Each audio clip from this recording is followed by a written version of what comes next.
Friends, இன்னைக்கு நம்ம mental ரெஸ்ட்டை பற்றி பேசலாம். ஸோ மென்டல் ரெஸ்ட் அப்படிங்கிறது எப்போ வேணும் நம்மளுக்கு அப்படிங்கிறது பார்த்தீங்கன்னா, நம்ம யோசனையே நம்மளுக்கு எதுவுமே கிளாரிட்டி இல்லாமல் இருக்கு. ஏதோ சொல்லணும்னு நினைக்கிறோம், மறந்துடுறோம். இல்லை நிறைய திங்ஸ் மைண்டில் இருக்கு. ஏதாவது மைண்ட் ஃபுல் அப்படின்னு சொல்லுவோம் இல்லையா? ஸோ அந்த மாதிரி நிறைய விஷயங்கள் மனசில் இருக்கு, மைண்டில் இருக்கு. ஆனால் செயலில் கொண்டு வரும்போது எதுவுமே தெளிவாக நம்ம செய்ய மாட்டேங்கிறோம். பேசுறது தெளிவாக பேச மாட்டேங்கிறோம். செயலில் சரியாக செய்யறதில்ல. அப்படிங்கிற போது நம்மளுக்கே நம்மள மேலே கோபம் வந்துடும். ஏன்னா எதுவுமே நம்மளால சரியாக பண்ண முடியலையோ அப்படிங்கிறது நம்ம மேலே டவுட்டும் வந்துடும். ஸோ ரொம்ப சிம்பிள் ஃப்ரெண்ட்ஸ், மென்டல் ரெஸ்ட் அப்படிங்கிறதுனா நம்ம பிரெயினுக்கு கொஞ்சம் ஓய்வு கொடுக்கறதுக்கு ஃபஸ்ட்டு ரொம்ப முக்கியமானது தூக்கம் தான். அதுக்கு நல்லா 7லேருந்து 8 மணி நேரம் எல்லாரும் நல்லா தூங்கணும். நல்லா தூங்குறதுங்கிறது தூக்கத்தை பற்றி நான் பேசுகிறேன், காலையில் அந்த மாதிரி தூக்கத்தை பற்றி நான் பேசலை. அது மட்டும் இல்லாமல் அது அன்அடல்ட்ரேட்டட் ஸ்லீப்பாக இருக்கணும். அதாவது அந்த 8 மணி நேரம் நல்ல சாலிட் 8 மணி நேரமாக இருக்கணும்.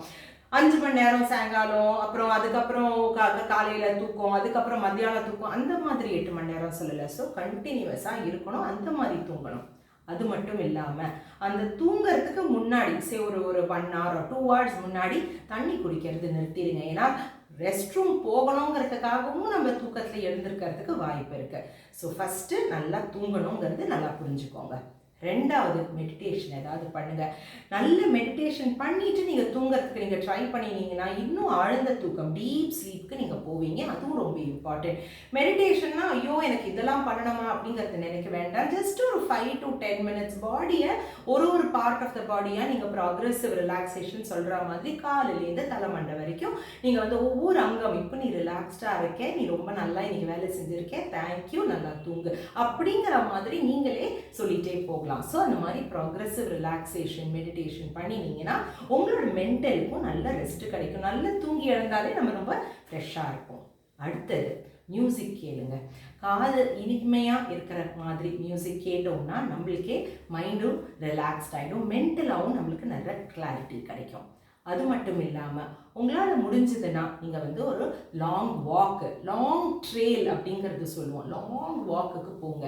ஏன் லாங் வாக் அப்படிங்கிறது சொல்கிறோன்னா நம்மளோட மைண்டில் இருக்கிற நிறைய விஷயங்கள் எல்லாமே நம்மளுக்கு அப்படியே இறங்கி போயிட்டே இருக்கும். அந்த நேரத்தில் பாட்டு எதுவும் கேட்காதீங்க, மற்றவங்கள்ட்ட பேசணும்னு கூட கிடையாது, தனிமையில் கூட நீங்கள் போயிட்டு நடந்துட்டு வரலாம். இயற்கையோட இணையத்துக்கு எப்படியெல்லாம் முடியுமோ அந்த மாதிரி பண்ணுங்கள். காலையில் சூரிய உதயத்தை பாருங்கள், இல்லை ராத்திரி நீங்கள் ஸ்டார்ஸ் எல்லாம் நீங்கள் பாருங்கள். அந்த மாதிரி ஆக்டிவிட்டீஸில் நீங்கள் இன்வால்வ் பண்ணினீங்கன்னா உங்களோட மைண்ட்ஃபுல்னஸ்லேருந்து உங்களுக்கு காம் ஸ்டேட்டில் நீங்கள் வரதுக்கு வாய்ப்பு நிறைய. இதெல்லாமே ட்ரை பண்ணுங்கள். எல்லாருக்கும் தேவையாக இருக்கிறது மென்டல் ரெஸ்ட். நீங்கள் ட்ரை பண்ணிவிட்டு சொல்லுங்கள்.